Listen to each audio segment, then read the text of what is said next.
ఈరోజు ఎన్డీఏ కూటమి డ్రగ్స్ వద్దు బ్రో అంటుంటే డ్రగ్స్ తీసుకో బ్రో అని వైసీపీ నాయకులు అంటున్నారు. ఈరోజు ఈ డ్రగ్స్ తీసుకోవటం వల్ల యువతలో ఆరోగ్యం అయితేనేంటి, సమాజంలో వాళ్ళ భవిష్యత్తు, కనీసం వాళ్ళు సంసారాన్ని కూడా పనికిరాకుండా అవుతుంది. ఈరోజు మీరు గమనిస్తే మన ఆంధ్రప్రదేశ్లోనే కాకుండా దేశం మొత్తం మీరు గమనిస్తే 30 సంవత్సరాల వయసులో ఉన్న వ్యక్తులు, యువకులు 190 మిలియన్లు అంటే వాళ్ళ ఆరోగ్యంతో చెలగాటమాడుతున్నారు.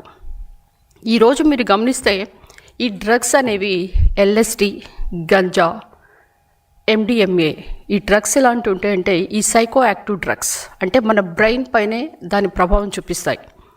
వీటిని స్లోగా ఇంజెక్ట్ చేసుకోవటం వల్ల మనకి శరీరంలో అయితేనేంటి నీడిల్స్ ద్వారా, లేకపోతే సిగరెట్స్ రూపంలో, లేదా దాన్ని వాటర్ కలిపి నోట్తో తీసుకోవటం వల్ల ఆటోమేటిక్గా వాళ్ళకి ఒక సూడో ఊఫోరియా రావటం, దాంతో ఒక కిక్ రావటం.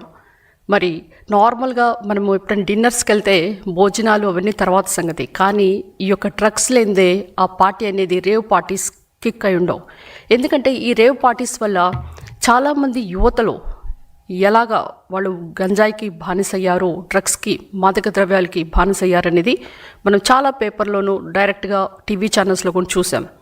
చాలామంది ఎవరైతే మరి ఈ డి అడిక్షన్ సెంటర్స్కి వెళ్ళండి అని తల్లిదండ్రులు వాళ్ళు ప్రోత్సహిస్తే వాళ్ళు వెళ్ళకపోగా కనీసం మర్డర్స్ చేసైనా, ఎవరి దగ్గర కొట్టైనా డబ్బులు తీసుకొని అవి డ్రగ్స్ తీసుకుందే వాళ్ళు జీవించలేని పరిస్థితి.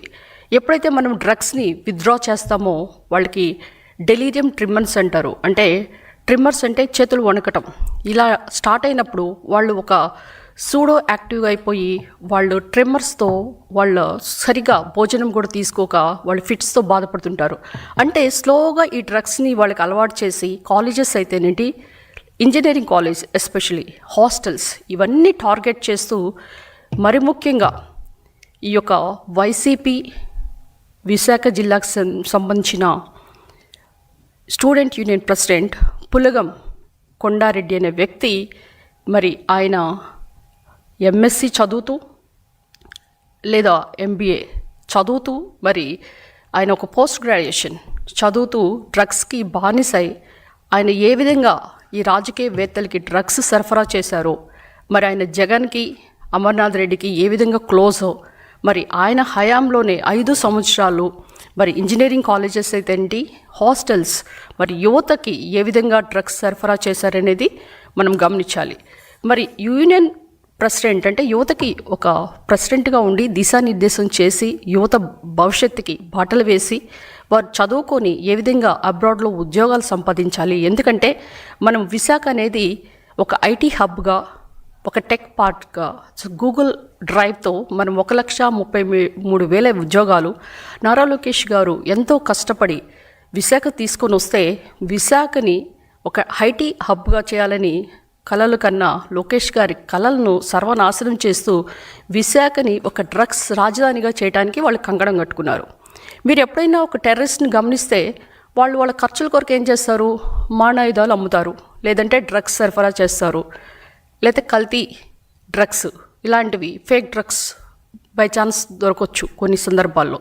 ఇలా చేసి వాళ్ళ ఖర్చులకి సంపాదించుకుంటారు. కానీ వైసీపీ ప్రభుత్వం వాళ్ళ అధికారం కొరకు, వాళ్ళ యొక్క అక్రమాల కొరకు, వాళ్ళ ఖర్చుల కొరకు ఇలాంటి దందాలు తెరదీసిన పార్టీ ఏదైనా ఉందంటే అది కుట్రలు, కుతంత్రాలు ఉన్న ఒకే ఒక పార్టీ వైసీపీ పార్టీ అని చెప్పడానికి ఎలాంటి సందేహం లేదు.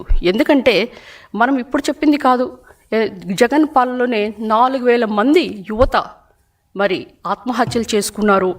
మరి జగన్ గారి పాలనలోనే 11,000 కేజీల డ్రగ్స్ విశాఖ మన్యంలో పట్టుబడటం, మరి గుజరాత్ నుంచి విజయవాడ వస్తున్నప్పుడు ఆల్మోస్ట్ 9,000 కోట్ల హెరాయిన్ మరి పట్టుబడటం, 1,20,000 కేజీల గంజా అనకాపల్లి నుంచి హైదరాబాద్ సప్లై అవుతూ పట్టుబడుతుందనేది మనం గమనించాలి.